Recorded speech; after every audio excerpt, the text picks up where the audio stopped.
তাদেরকে আইনের আওতায় এনে তাদের বিচার করেন, না হলে বাংলাদেশের সাধারণ মানুষ, এই বাঙালি জাতি কখনোই আমাদের কাউকে ক্ষমা করবে না।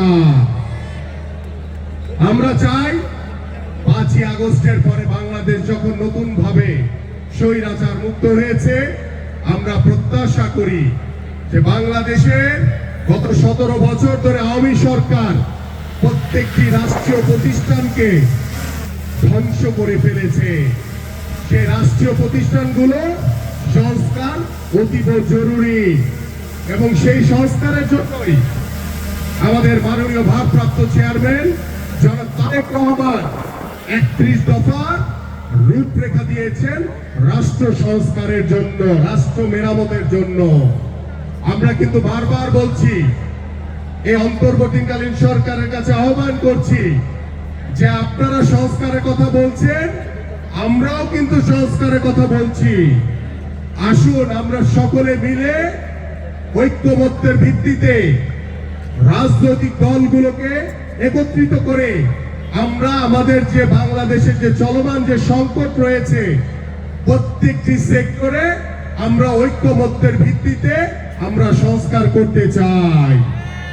সেখানে উল্লেখযোগ্যভাবে দায়িত্বশীল ভূমিকা পালন করবেন বাংলাদেশের সকল রাজনৈতিক দল, এবং সেই সকল রাজনৈতিক দল ঐক্যমত্যের ভিত্তিতে সংস্কারের মাধ্যমে বাংলাদেশকে নতুন ভাবে পুনর্গঠন করবেন, সেই প্রত্যাশা আমরা করছি। কিন্তু আপনারা এই অন্তর্বর্তীকালীন সরকারের যারা বিভিন্ন সময় আপনারা বক্তব্য দিচ্ছেন, আপনারা সংস্কারের কথা বলে বিভিন্ন ইস্যুতে বাংলাদেশের মানুষের যে প্রত্যাশা, গত 17 বছর ধরে বাংলাদেশের মানুষ ভোট দিতে পারে নাই। বাংলাদেশের মানুষ প্রত্যাশা করে যে দ্রুত সময়ের ভিতরে আপনারা একটি নিরপেক্ষ নির্বাচন দিবেন, সেই নির্বাচনের মাধ্যমে বাংলাদেশের জনগণের সরকার প্রতিষ্ঠা হবে।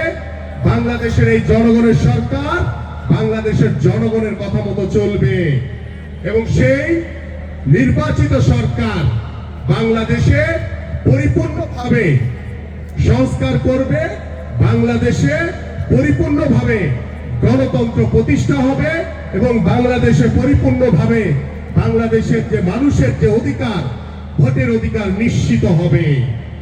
এই প্রত্যাশা আমরা আপনাদের কাছে করি। সংস্কারের নামে আপনারা নির্বাচনকে পিছিয়ে দেওয়ার যে চেষ্টা করছেন, বাংলাদেশের মানুষ এটা কিন্তু কোনোভাবেই মেনে নেবে না। এবং আমরা কিছু ইসলামিক দলের বিভিন্ন কথা শুনছি। আমরা যেমন গত 2 দিন আগে শুনলাম, ওয়াজ করেন যে মিজানুর রহমান আজহারি, তিনি টাকার বিনিময়ে তার বিভিন্ন অঞ্চলে গিয়ে তিনি ওয়াজ করেন, ভালো কথা।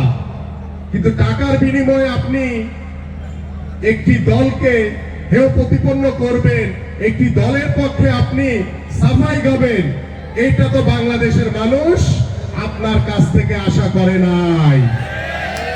আপনারা সেদিন আরেকদিন পত্রিকায় দেখলাম, ইসলামিক দলের একজন নেতা, তারা ইসলামী ব্যাংকে নাকি দখল করে নাই বলছে।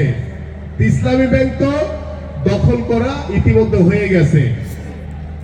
আপনারা দখলের নামে আবার কোনো কিছু হলেই বিএনপি চাঁদাবাজি করছে, দখলদারি করছে।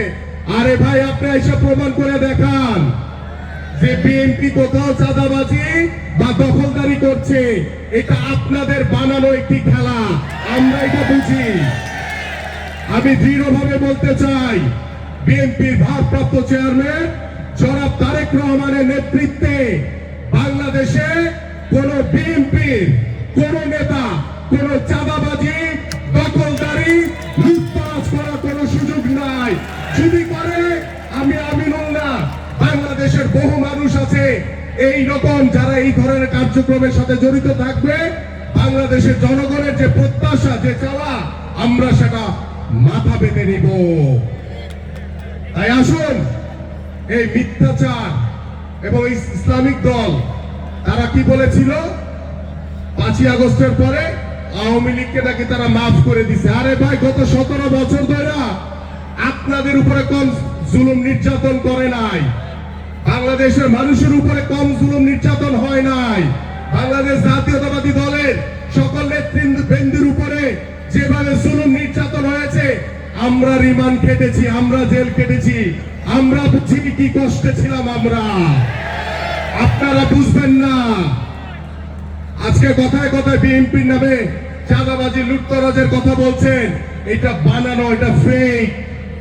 আপনারা কোথাও প্রমাণ করতে পারবেন না। এবং আমরা কিছু কিছু জায়গায় আপনারা ইতিমধ্যে অবগত আছেন, আমাদের বাংলাদেশে এখন কিন্তু আওয়ামী লীগ আর নাই, সবাই বিএনপি হয়ে গেছে। বিএনপি হয়ে গেছে না সবাই? কেউ বলে যে ভাই আমি আওয়ামী লীগ করি? বলে না, সবাই বিএনপি হয়ে গেছে। ওই নব্য বিএনপি কিছু কিছু জায়গায় চাঁদাবাজি করছে, লুটতরাজ করছে। দোষ দিচ্ছে কাদের? বিএনপির উপরে।